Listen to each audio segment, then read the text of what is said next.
I fell down the rabbit hole. Now I wear the rabbit as a coat. Its skin smells salty and ancient. Its fur a gift for the long winter. In Wonderland they call me Alyssa. Only Alice here is nasty, not nice. Black hair, strong cheekbones, acid-tongued and scowling. She is carved from the permafrost. Eyes like chipped sapphires.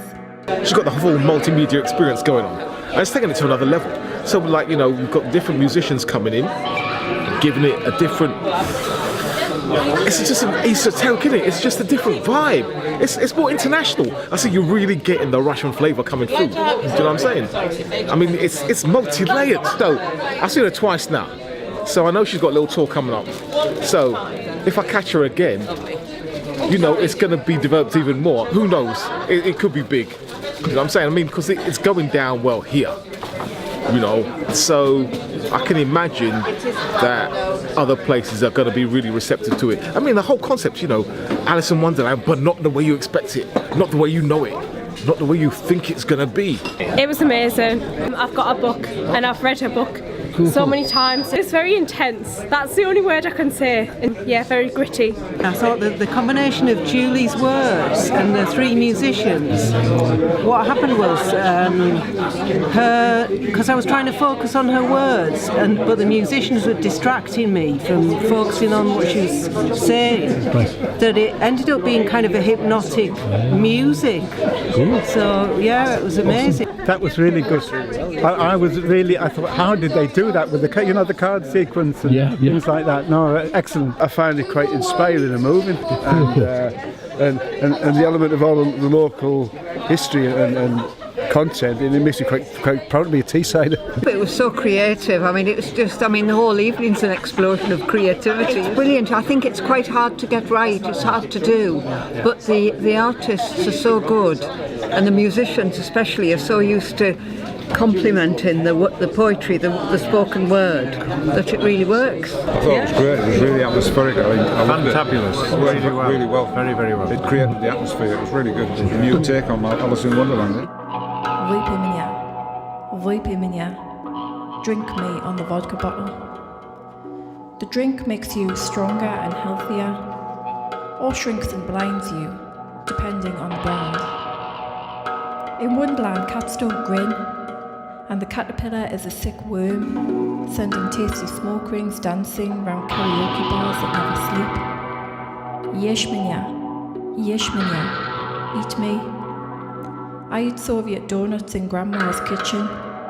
Everything tastes of survival. What is this world?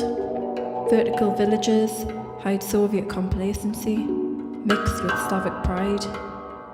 The tower block reads, Nastia, я тебя люблю. Nastia, я тебя люблю. Nastia, I love you.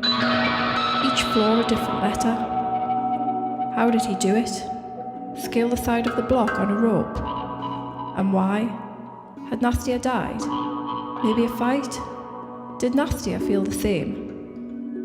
I like the animations because that actually brought me to another world, but sometimes when you use a lot of real footage, it's kinda taking you away. Well, animation is actually for me an extra value because it just adds this extra art layer or something and really brings me to another world. And I did like the images of St. Petersburg because it colored her story a lot. When I thought of the poetry, I bought her book. I immediately wanted to have a copy of it. And I like the thematic nature of the entire book, where the Alice runs through the entire book from start to finish. What actually struck me most when I was kind of paying attention at the beginning of the poem was saying Big Ben, and then suddenly the image of St. Petersburg is like, wait, I've been to London, there's no church like that. Then, aha, this is St. Petersburg. It was back and forth, and I kind of like that, because it really gave the visual representation of what she was talking about in some of the poems. It was good, but the green screen things distracted me a little bit. Okay. The personal things, the old footage, that set the story, and it sort me in some way. Yeah, it touched me. Alongside blocks, monuments to capitalism, mega malls and McDonald's. And then, further out, dachas built by hand from forest wood in the wall. Embarrassments to Nouveau Russia's mansions. The villages of Pita, a playground for the rich. Traffic jams, larders next to Land Rovers. In Winterland we feed birds and squirrels by hand, grow our own in the absence of currency. We know that supermarket stuff comes from Chernobyl. We pick mushrooms and berries. Grandma knows which don't kill you or send you crazy. Every year in spring, police extract cars and people from the Neva. Those who went ice fishing wound up being the catch. In Winterland I am a stranger.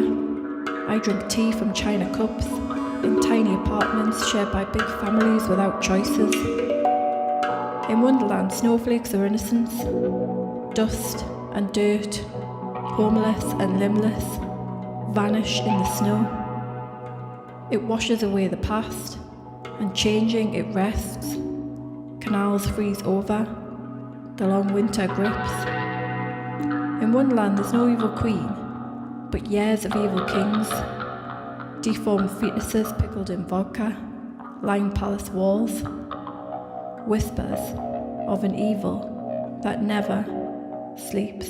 I thought it was absolutely absorbing and involving. It's one of the best nights I've spent in the last few years in terms of poetry, and I am a poet and I go to a lot of things. I thought it was really, really beautiful, and I think one of the things that is wrong with when you're just reading a poem is that the audience have got to concentrate very, very hard on what you're saying and your attention span goes.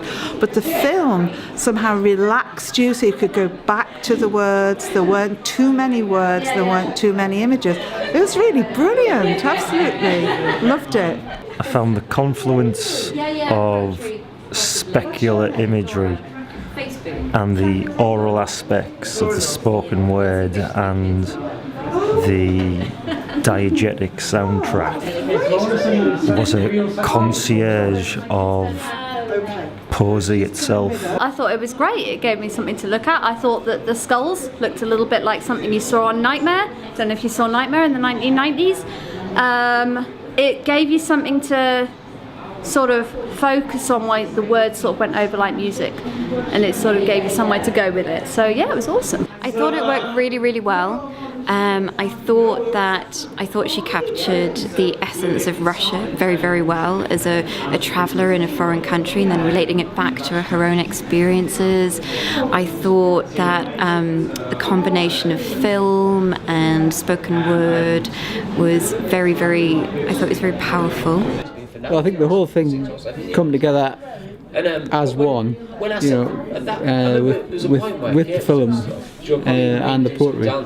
But it was a good mix. You know, there was plenty there to keep you sort of entertained. I just absolutely enjoyed every minute. I felt like I could have been there. It was we were just part of the whole thing. We got captured and taken on the story. It was brilliant. Julie in particular was excellent, and it transported us from our mundane life here in Whitley Bay to another world in St. Petersburg, and it was a very interesting journey. I thought it was lovely, the poetry and the film and the music was lovely. It was all, you know, brilliant.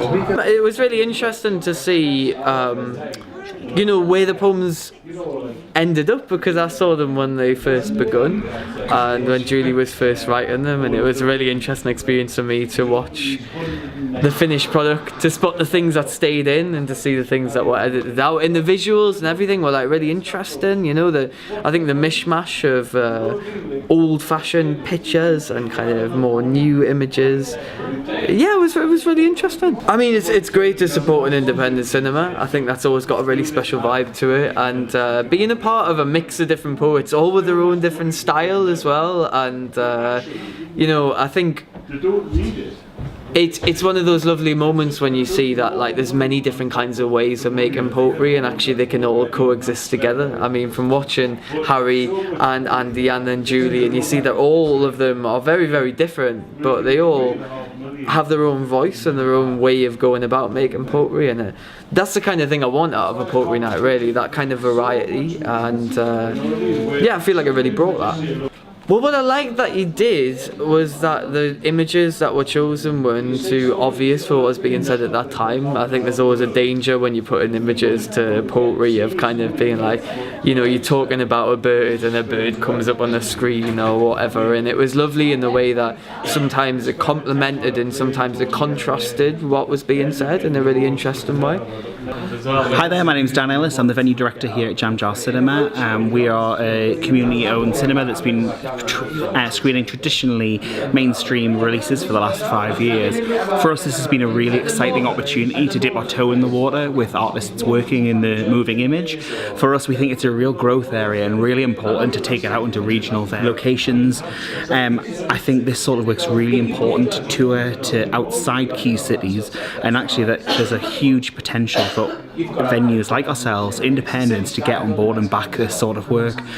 From our perspective, we've had a really good bar take tonight, we've had really good audience numbers, it's something that's really diverse and different for our programming, and it's been a pleasure to have working with them.